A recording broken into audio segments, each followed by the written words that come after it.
Welcome back to another episode of the Mile 40 podcast. We are into season 4. And once again, I just want to say thank you to all of you for continuing to listen, to subscribe, to follow, and to give your feedback. The feedback's been incredibly helpful, and it's allowed me to bring on these amazing guests. Today, I have a special guest. Julia Perez is a C-suite marketing executive who specializes in fast-growing, emerging CPG brands in the healthier for you food and beverage space. Julia is a proud Latina and a New Yorker who is now located in Miami, Florida. Before we got on, I asked her if she had to give me the title of what her potential book would be called. She said, Running Up the Stairs in Heels. And so we are going to dig into all that today. Julia, thanks for joining me. Thanks for having me, Bishoy. Of course. I love that, it took you maybe a second or two, but it kind of came pretty quickly with regards to coming up with that title. And I want to get into why perhaps you feel your life is depicted in that way. So let's start off with, where'd you grow up?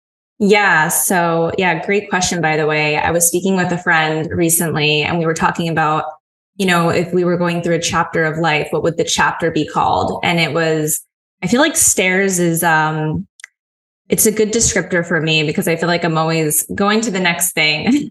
But back to your question, I grew up in the Hudson Valley in New York. So it's about an hour and a half outside of Manhattan. And I moved to the city. I went to school in Philadelphia and I just moved straight to the city after graduation, like most suburban New Yorkers tend to do. Got it. And you had mentioned to me your father was from Puerto Rico, correct? Yes, that's correct. And he moved to the States when he was, I think, 9 years old. And he moved to the Bronx and grew up mostly in the Bronx. Got it. Do you have any siblings? I do. I have a sister named Jenna. She is 18 months younger than me. And she lives a completely different lifestyle than I do. She's not a big city girl. I love cities. Like even moving to Miami was like, every day I still pretend that it's a walking city here and it's absolutely not. I just failed to admit that this is it's like a mini city, I guess you can say. But my sister has chickens and a farm and lives on a beautiful property in the Hudson Valley. Got it. Very cool. And your dad, what did he do for work? This is such a funny question to me because every time someone asks me, I'm like, I don't know exactly what he does all day, but he's ever. And I just ask him to this day and I never get good answers, but he's a union laborer. So it's operating machinery, sometimes in an office. And he's definitely the hardest worker that I've ever come into contact with, in a close relationship setting. He's in his mid 60s and he's still working sometimes 10-hour shifts, sometimes 7 days a week, barely takes off, holidays, always working overtime. And he doesn't have to do that at this point, but it's just something that he likes to do. He likes to work. And I think watching him do that every single day while growing up in the same routine, waking up at 4 a.m., making his oatmeal with his cereal on top and berries or whatever, and seeing that type of routine and just hard work. It's been a great example to me. He came here with nothing. He grew up on a farm and moved to the Bronx at a young age and has, in his sense, he has what the American dream means to many people who are first coming to the States. So super proud of him, even though he didn't teach me Spanish, which is a whole nother thing we can get into. But I think I have my own thoughts on why that didn't happen. I think maybe when you move somewhere as a young kid, you want to be like everyone else. You want to be American. You want to speak the language. And you almost, for better or for worse, you drop that identity to fit in and assimilate. And so, haven't learning Spanish now. It's a big struggle for me. That whole identity, that struggle with identity and am I Latina enough? Or, it's tough, especially here moving to Miami now, where there's such an amazing Latin culture. So I'm like kind of in the middle because I can't speak the language fully, but I'm learning, I'm getting better, and that's all that matters. Wow. You know, one of the things I love about this podcast is I listen to guests like you speak, and, you know, I'm going to go in a completely different direction now than I was planning on, and I love it. But no, I want to dig into this a little bit more. Did you have any extended family from your dad's side around, or was it just him, in terms of just your Latina background? Yeah, I mean, my grandmother would come over and cook, but not really. I mean, not a super close family, which I feel like is different from what you hear from Latina families or Latino families being super tight knit. I would say that's not been my experience. Also because he has a very large family, but some of them are in Puerto Rico, some of them are in Florida, but he stayed in New York. So maybe that has something to do with it. And I agree. I love, it's funny because when I do podcasts or speak to people in the space, it's usually about what I'm doing for work. And this is completely different than anything I've done. So Awesome. I love it. No, that's great. Two words you've kind of brought up a few times, since we started the recording and before the recording: identity and hard work. And, one thing that I failed to mention in your bio, because it wasn't what you worded out, was you are in the C-suite, but you're only 32 years old. And I think that has a lot to do with the fact that hard work was instilled with you from an early age. As much as I asked you about what your dad did to give, the listeners insight into your family, I wanted you to kind of say the word hard work 3 or 4 times, which you did, because I know that even though I've only been speaking to you for a couple of months now, you're truly a hard worker, and hard work has brought you to where you are. And it seems like that was instilled in you from a younger age. With regards to the way that you got to your current role, let's kind of navigate there a little bit. So you said you went to school in Philadelphia? I did. I went to Philadelphia University. They went and changed their name to Jefferson University after a merger, which I don't love because it was a private school. I paid a lot of money to go there. But, business is business. So yeah, it's really known to be more of a fashion school. They have a few special things they specialize in. And it was during like the Hills era when I went there. So I just assumed I love fashion. I love the internet. Like I need to go in fashion merchandising, and quickly realized that I had no connections, no family money. Fashion probably wasn't the best thing for me to do. I saw it very clearly at a young age. Like I'd be on Excel sheets and maybe working for a big corporation that I didn't even care about, and started to see the ugly sides behind supply chain and fashion. And I was like, you know what? I'm really great at social media, and maybe I need to be in marketing. I saw that there was a lot of demand. So quickly switched into marketing and fashion. At the end of the day, I wasn't really interested in like the fabric and the drapery of the clothing or the runway collections. I was interested in who someone's becoming when they choose the fashion that they're putting on. And really that's marketing, and fashion is, even in what I do today, which is in CPG, believe it or not, it's like the fashion, the music, the vibes. That's just marketing in general. Got it. And headed into college and later stages of your education, did you have an idea of what you wanted to do, or did you just kind of let your experience guide you?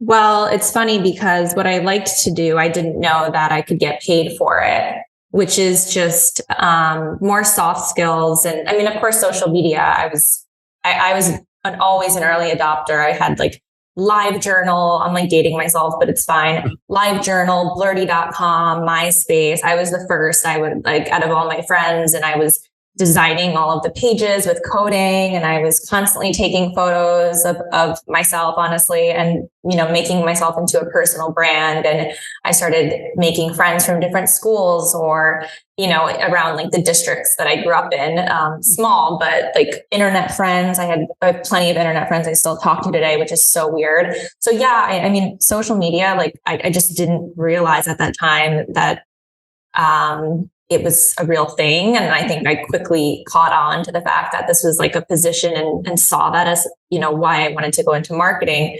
But also my first internship was at a digital marketing agency. And I remember I interviewed with the creative director, who's actually a dear, dear friend of mine today, still to this day. And he didn't really even ask me about my credential, like what I could do. He was just like, where do you get your fashion news? What do you like? What social media sites are you on? Why do you think that Twitter is like, what do you think about Twitter or Instagram? Which one do you think is better for what?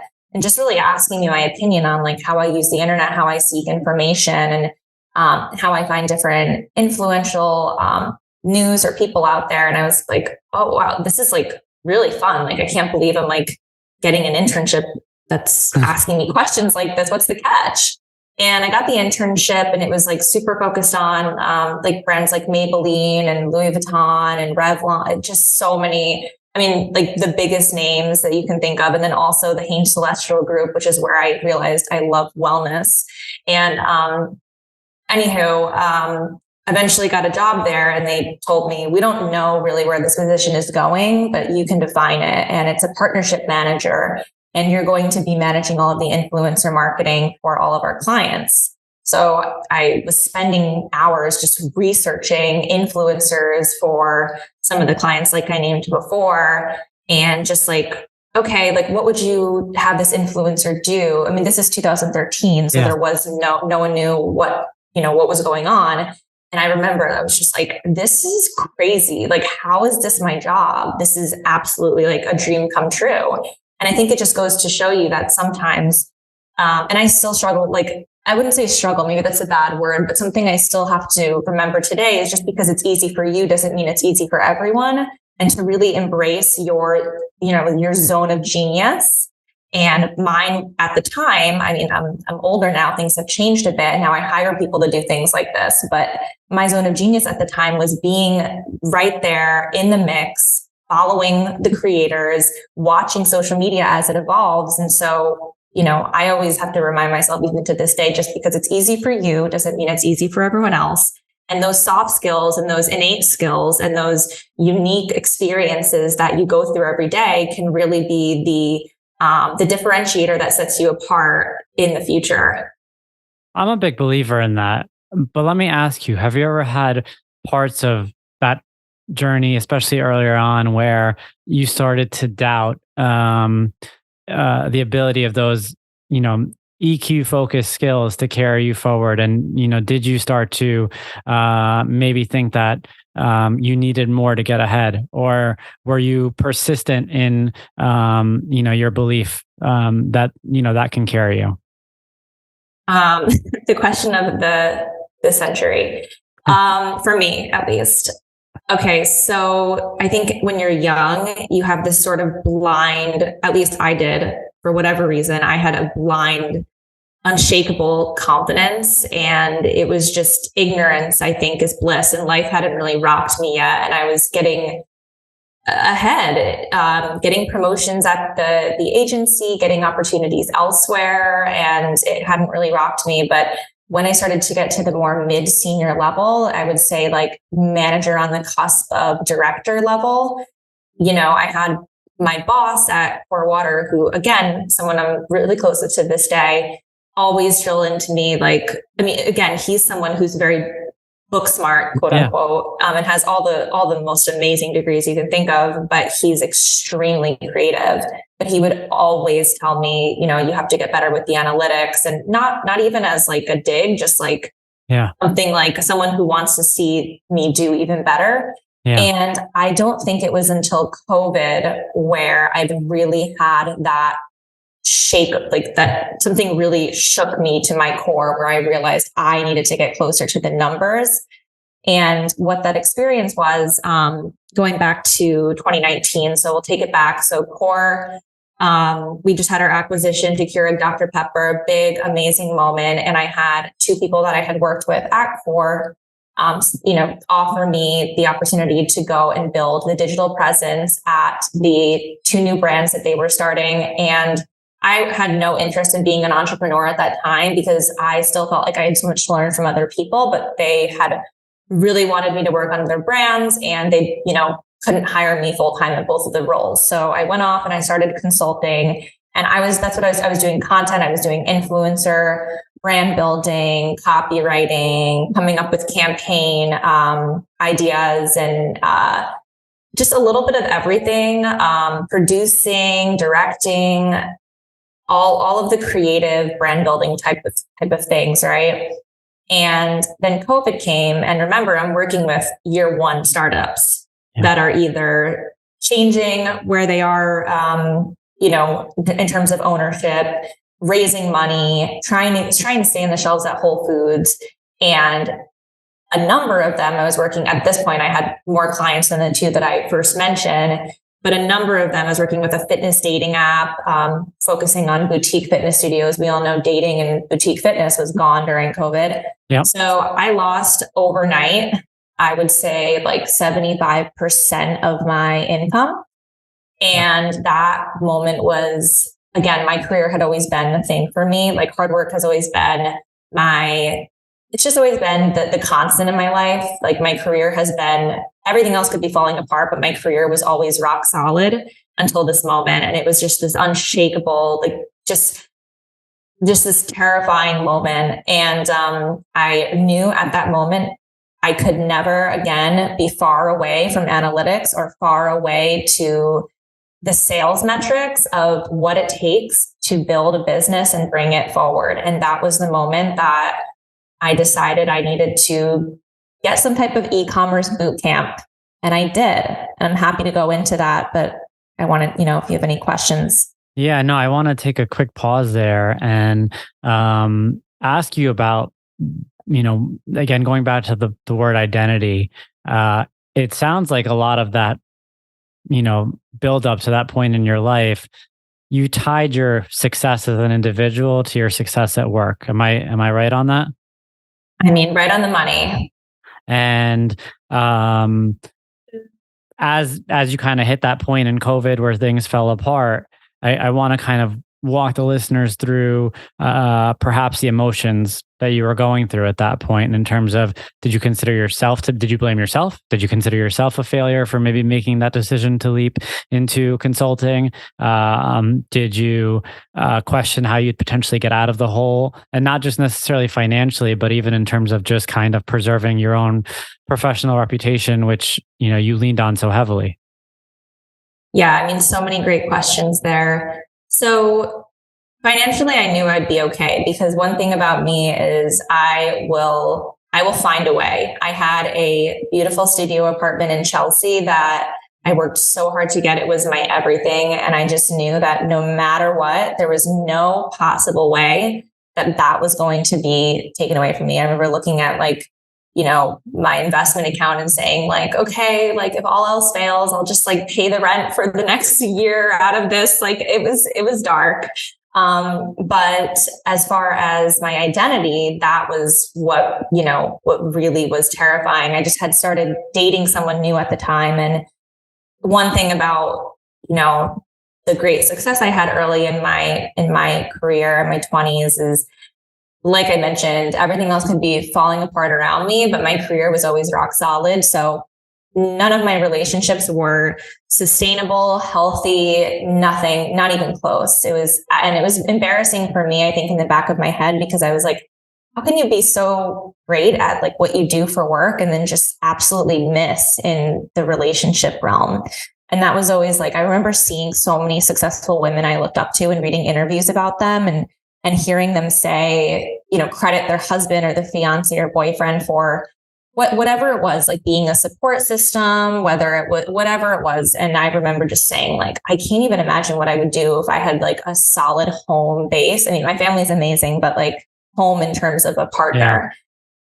Yeah. And that was all the way until my late 20s. So like I mentioned, I was, when the COVID downfall, we can call it, when that happened, I had just started dating someone long distance in Miami, but I was in Miami when everything was falling apart. And I remember just saying, what do I have to offer this man? I can't go out and look cute and mask my sadness and failure in like, you know, a cute Instagram picture and social outing. And I can't go to work and I'm not making the money that I'm used to making. And what can I offer this person? They're going to leave. They're not, you know, I'm nothing now. And I remember him saying a few words that changed everything. And he just looked at me and was like, we will get through this. And this was very early in our relationship. And I was like, that's like pretty startling. Like we, as in a couple, I mean, he was fine. He worked in finance. He was busier than ever. And I just, you know, so that was big. And again, I was in Miami. I was just like, okay, this is the end. Even though I was doing everything I could to get more clients, and I did do a pretty great job looking back. There was times where I was thinking to myself, well, maybe I'm meant to live a more chill life. Maybe I'm meant to just have the man who works really hard and I keep the home really nice. Maybe this is my new Miami life. This is who I am. And I couldn't have been more wrong because that's not what happened, you know, later on. No, that's interesting. I want to kind of dig into one of the things that you mentioned a little bit earlier. It's always funny to me, and I had kind of a similar experience, but when you work in a role like you worked in, and you talked about it yourself, the importance of EQ and relationship building, you know, to your success, right? And you think about how much your ability to build relationships drove your success, you know, and I think that's to be said for a lot of people in their career, but a lot of times, you know, fostering the professional relationships that take them where they need to go in their career doesn't necessarily translate to relationships in your personal life. And I think that's, you know, just such an interesting situation or scenario that happens oh so often, that in my experience, once things kind of shifted and then like I realized like how to navigate a personal relationship better, I was scratching my head into why did it take me so long to get here? Did you have a similar experience, or was it a little different? Well, I think for me, I don't think I questioned why it took so long because it was really tough. I remember the first few weeks of feeling like I couldn't escape, like I couldn't mask my happiness, like I said, by going out, going to a work event, networking.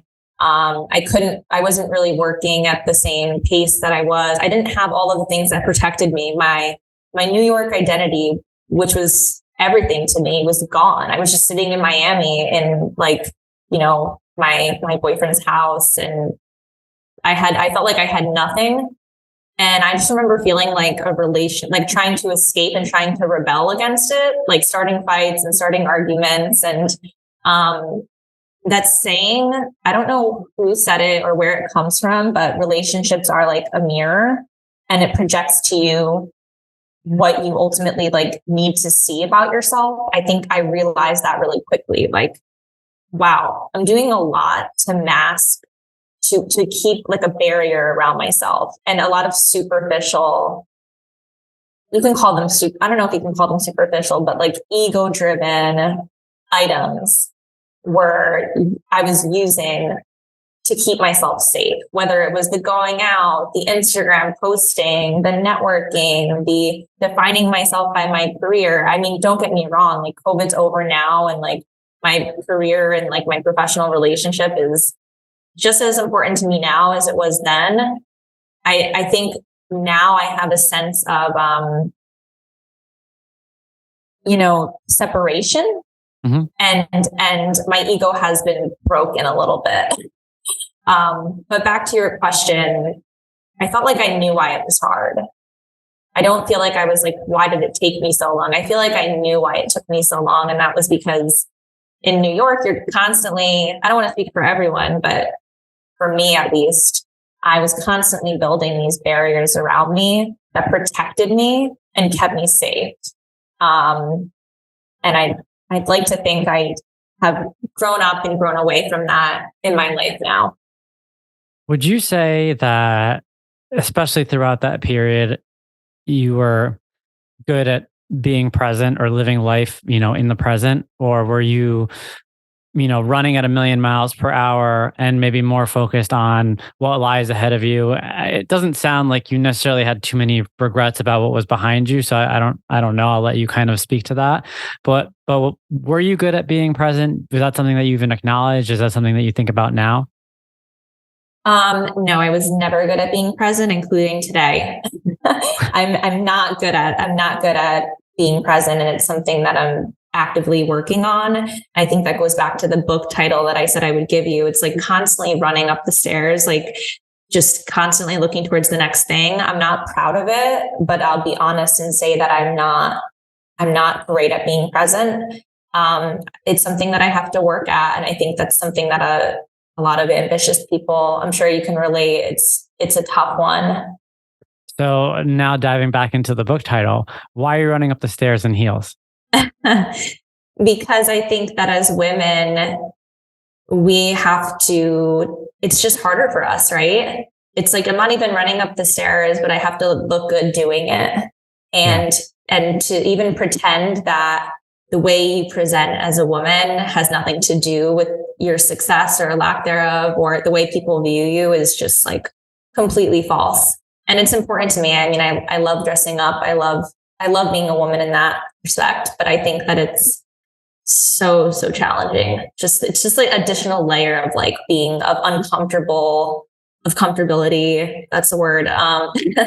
But constantly like having that extra layer. Yeah, no, I appreciate that. And I think you're absolutely right. And I think that makes your story like even more credible, because despite the fact that the picture of a woman running up the stairs could seem, kind of chaotic, when you look at what you present ultimately, it comes with a lot of grace. When you think about, who you are in your day to day and what you do for your role and what you do to represent your company and your organization, it's almost like I couldn't even think of the woman running up the stairs, when I see what it is that you put forth as a final product. So kudos to you on that.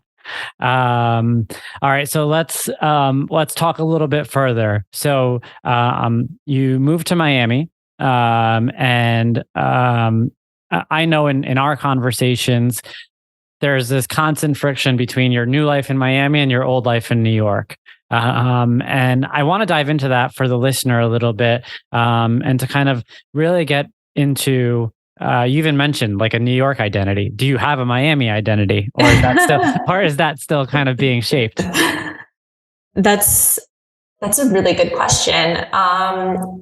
And I love that we're talking about this, by the way, because I have people that I talk to on Instagram and they always tell me, I feel like you either hate New York and love New York, or you either hate Miami or you love Miami. And I just say like, it's not one or the other. It's a constant struggle. And I feel like I'm getting more comfortable in my Miami life now, but it sure took a long time.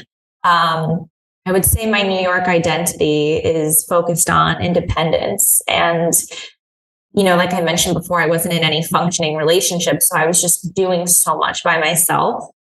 And there's something like so special about that, because you probably will never get that time back, where before you're in like your serious relationship and you're just figuring it all out, and you're completely selfish and focusing on what you need to do to be happy and to find yourself. So, oh my gosh, I have so many nostalgic moments every time I go back to New York, and it's just the most beautiful thing. And, the hustle, the energy, the constant inspiration, it's inspiration overload. It's like a roller coaster. Your day can change by just walking outside. And I just absolutely I love New York. I consider it home still, but this is just my other home. And my identity in Miami, I mean, I'm the same. I'm still the hard worker. It's just that now I have a partner. It's like our life. Yeah. Which is this like, it's so crazy to think about that I didn't have that at all in New York. I didn't even know what that was. So yeah, this is our life in New York, and this is our home.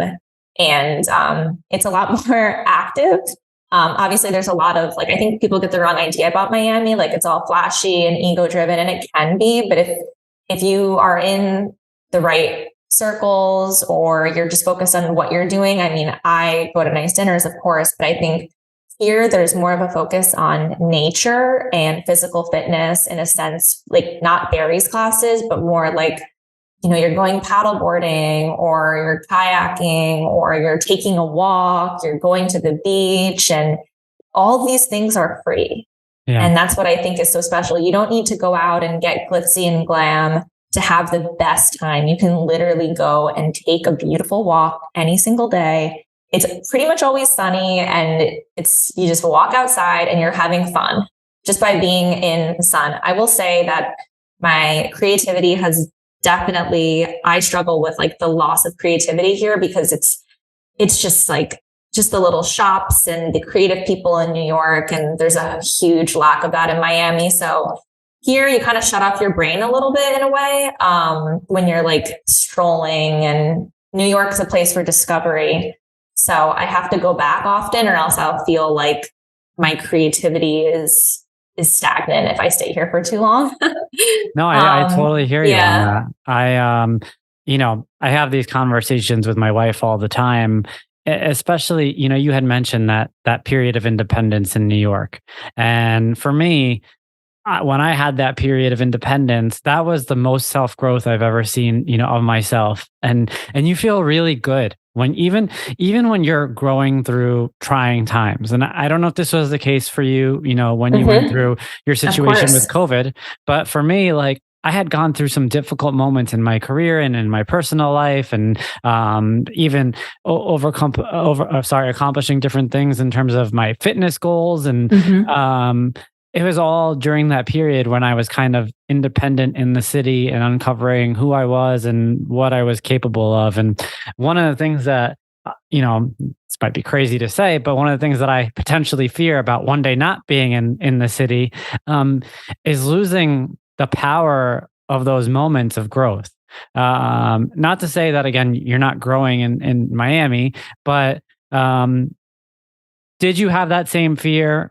Or, are you still kind of working through that? And how do you address that? I mean, New York is just so special when it comes to that. Yeah, definitely. I mean, there's always someone you can meet with. There's always networking opportunities. You can find your next job or your next like career, opportunity just by walking down the street and saying hi to someone you haven't seen in a few years.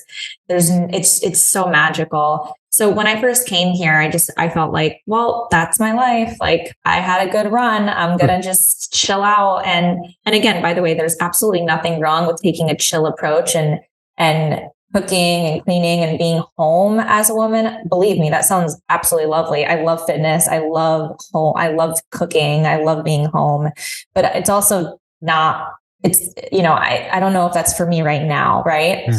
But when I came here, I thought that maybe that was what I had to do, because the connections, I would still work, but I just thought the connections here, they weren't going to take me anywhere. No one would want to hire me. Again, this is before like remote work became totally acceptable. So I just kind of assumed like, okay, if I stay here, like my old life is over. And I think this is also panic during COVID. I don't know if that would have happened. Would I have stayed? I don't think so. Just because that would have been really tough for me. But I had this idea that my career was over. Being outside of New York, I was irrelevant. People would forget about me. Nothing that I did would matter. Again, ego-driven concerns, right? And I was very wrong. I got a new job here during COVID, which was fully remote. It was a sports nutrition brand, really big in the e-commerce space, which is where I learned a ton. And it was from someone I had known from a connection who lived in Miami. So again, your connections follow you. It's not like you're just like, it's not like I moved to like Asia or Europe or somewhere completely different. I had connections in Miami. Yeah. But I did think, okay, like I'm never going to make it to where I want to be now that I'm in Miami. And then, 2 years later, 2 promotions later, 3 jobs later, I accomplished a goal that as a woman, Latina woman, middle class, no fancy degree, no MBA. I'm now a C-suite executive. So I was very wrong. I mean, I got to take a second to process that, because I mean, it's crazy in a good way. Like it's like I'm very proud of you. And Thank you. I'm proud that you're here and on this platform, because you truly are an example. And I think what I love about your story the most is it's so relatable on so many fronts. But that last step of accomplishing that goal and getting to that position, it projects a message of it's possible. Like it's very possible. And it just takes the right mindset and the right approach and, the persistence to keep on going. I feel like within the confines of your story, there's a lot of lessons to be learned. And so we'll go back to the title of the book, Running Up the Stairs in Heels. And I didn't think we were going to do this. And it's funny because I've never really done this on this show, but when you think about the other women out there right now, who are going through their own journeys and perhaps feeling like they're running up the stairs in heels right now, what pieces of advice might you have for them? Yeah, this is something that I'm super passionate about, and is just having these conversations with women and being really open about my story, because I think no one wins when we're secretive or pretend everything is perfect or planned. So I'm glad that you asked this question. I would advocate for women to advocate for themselves, essentially. So to say, like, what is it that you want? What do you really, really, really want? Think about it.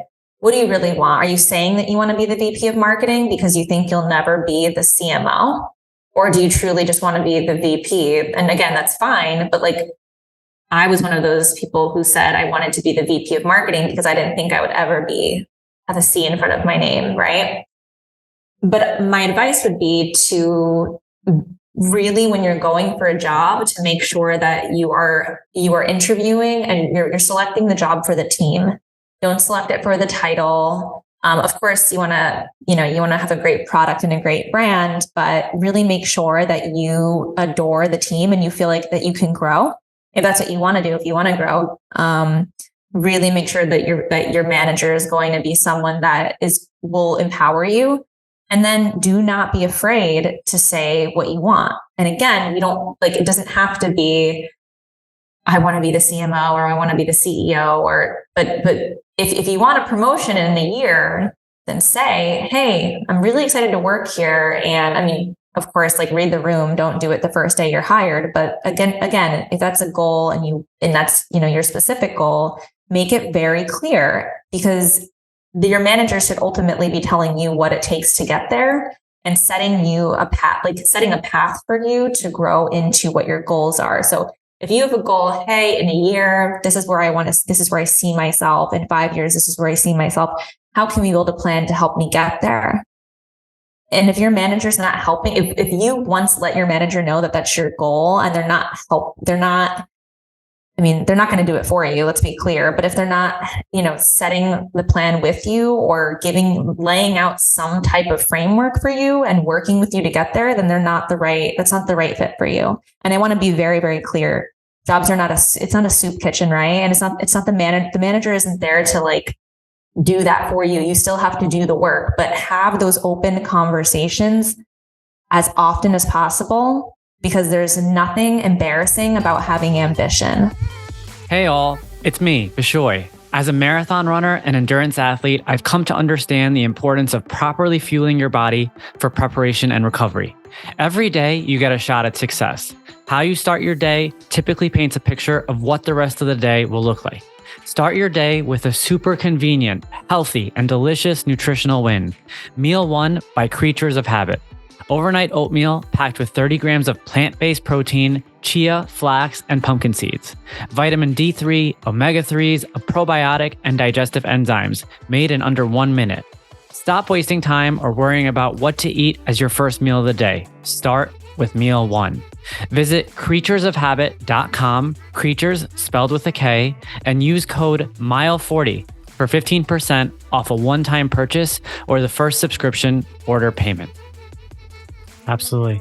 Did you ever think to yourself, or did you ever have concern that you were perhaps intimidating to a manager or a higher up? I mean, let me think about that. Let me rephrase it a little bit. You had very lofty goals. And the types of goals that if a manager or a higher up doesn't see the value in themselves, could maybe project that on to you. And so it's not your fault, of course. It's more, the reason I ask is because I want to ask you how you would navigate a situation where you're super ambitious. You want to accomplish a lot. You see yourself in the C-suite, but perhaps the people above you had their own shortcomings, and in their mind, they're saying, "Yeah, no, there's no way that person's going to get to where they want to go because they're just looking at themselves in the mirror." So, if you could speak to that a little bit. Yeah, I had to think about it because when I was really young, like I said, I had just blind confidence. I didn't know where it came from. And I do remember a few instances where I don't know if everyone was pleased with the fact that I was super ambitious. And I think you have to read the room. Like a lot of this is like EQ stuff, right? Yeah. So if you see that, you have to, my advice is you have to really watch out not to step on people's toes. So again, like don't do it the first day that you're hired, but build a rapport and build trust and add value. And then another piece of advice that I can give is to build alliances at the company. So before you start telling everyone what your lofty goals are, and by the way, you don't need to tell everyone, you can tell your manager. And if you don't feel comfortable telling your manager, number one, that's a red flag. But number two, maybe go to someone in the organization that could be like a sponsor for you, which I think is fine. But build a rapport. So build trust within the organization. This is someone that adds value. And then highlight the great things about the other team members in public before you start saying, this is what I want. So you see someone on your team or a higher up. Just because someone's a CEO or a director or a C-suite executive doesn't mean that they don't want to be told great job in public, because that's a human. You don't grow out of that just because you're a senior executive. So again, like before you start telling everyone, and maybe not tell everyone, tell who you think can help you get there. Make sure that you are celebrating people above you in public, and make sure that, again, like, I don't know, I've always used this as advice, but your job is to make your boss's job easier, right? So your job is to make, with one of your jobs as a direct report, is to make your boss's job easier and to make them look good, right? Yeah. So if you're doing that, I think most people, unless they are, they shouldn't be in their position, but they're not going to be super intimidated if you're constantly making them look good, allowing them to grow, praising them in public, building alliances in the right way. Then you should be able to, and doing the work, of course, you should feel confident in asking for what you want. Absolutely. As we wrap things up, I do want to ask you, I will never ask a guest like, where do you see yourself in 5 years or anything like that, but you've accomplished a lot. So I'm more interested in knowing where you find most fulfillment now, because I feel like that's probably what you have to chase. Because something tells me you're no longer chasing titles. You're probably not chasing money. What fulfills you right now, and where do you see your life kind of taking you in terms of the things that you're going to be striving for? Yeah. Well, I am chasing money. Let's be clear. I'm very open about the fact that it's okay to want a beautiful life for yourself, right? Yeah. And I, especially coming from a middle-class family, my family gave me everything I ever wanted. To an extent, but I never went without, let's put it this way. And I want to have beautiful things too. And I want to have a family someday too. So definitely, I'm financially driven. Absolutely. But, no, like outside of that, like what really lights me up. I'm really focused on being a great manager right now, because to your point, I'm not chasing the title anymore. Obviously I'm like, this is my first bigger role. So I want to really do a great job, and I still have to prove that, and I still have to carry that through. So just doing the good, honest work, but becoming a better leader, because again, that's a skill. I'm trying to lean more into my soft skills and EQ, you can say, because I think that's, you can always hire someone to learn, a type of, analytical or specific tactical skill, but that's something that is in you and no one can take from you, right? So I'm constantly trying to be a better leader, a better manager. So that brings me a lot of joy, and growing my team. And then lastly, empowering other women. I've always been that friend that's the resume writer, the cover letter reviewer, or can you make an intro to this person? That's really always been my role in my friend group, amongst my peers. So continuing to be there for other women, and not even just women. Like, I have so many amazing guy friends that are doing great things in the space. And whenever I see them win, whether it's like on LinkedIn or, I talk to them and I know what they're working on, it's the best feeling. So just being there to rise up other people through the ranks and help answer the hard questions and guide them through challenges that I've been through. And, it's rewarding. I want to give back. I don't want to just be in my own executive bubble. Yeah.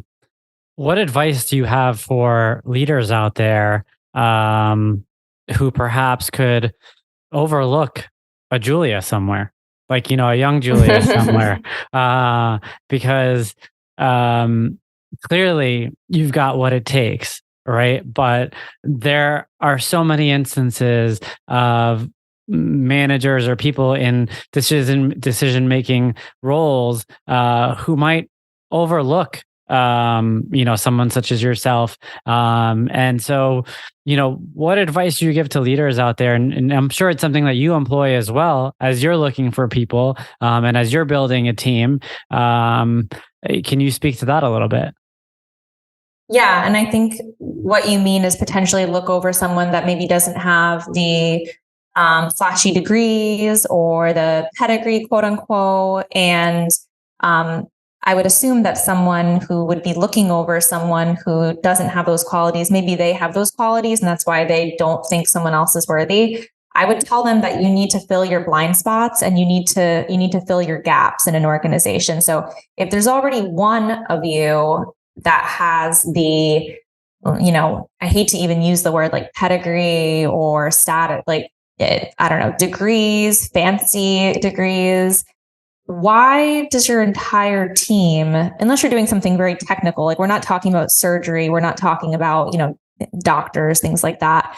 So, why does there need to be a team of all of the same? Like you want a diverse team because you want diverse perspectives and you want to fill your blind spots. I mean, I don't necessarily want to always hire another Julia, I guess you can say, because I have that. So I'm looking for people that can fill my blind spots or at all times. And I guess that's my advice. Yeah, no, that's great. I want to say thank you. I mean, we've really kind of uncovered a lot here. We talked about, where hard work was instilled. We talked about where professionally you bottomed out during COVID. We talked about what you learned about the importance of a healthy relationship and how you approach relationships. And, for the listeners out there, when we think about pit to peak trajectory, we talk about this all happened in 2020 in terms of where we were bottomed out, and we're barely 3 years into it now. And Julia is at the top of her game professionally. So I just want to say thank you for coming on board. It was incredible listening to you. Again, I'm super proud of all the work that you're doing. And I'm glad that you truly are setting an example for a lot of people, women in particular out there, who are going to be looking at you and thinking, she was very much a normal person, but she fought for what she wanted, and she got there. So thank you for coming on board. Yes, I'm as normal as it gets. but thank you. This has been strangely cathartic. So I really enjoyed the conversation. You got it.